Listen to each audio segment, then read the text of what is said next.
करते हैं नौशहरा वादिय सून से। रिपोर्ट कर रहे हैं मलिक साहिद फर्रुखाबाद। वादिय सून के नवाही मौजा उकारी में CGMA फाउंडेशन और जामिया आमना की जानिब से कैप्टन गुलाम मोहम्मद एवान की चौथी बरसी के मौके पर खसूसी दुआया तकरीब और तलीमी सेमिनार का इनेकाद किया गया। तो उसमें इलाके की अवाम ने भरपूर शिरकत की।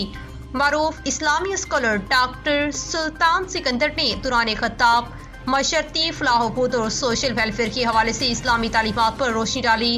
उन्होंने मशरती भलाई और सोशल वेलफेयर के इस्लामी उसूलों के जरिए मशरती मसाइल के हल के लिए रहनुमाई फराहम की।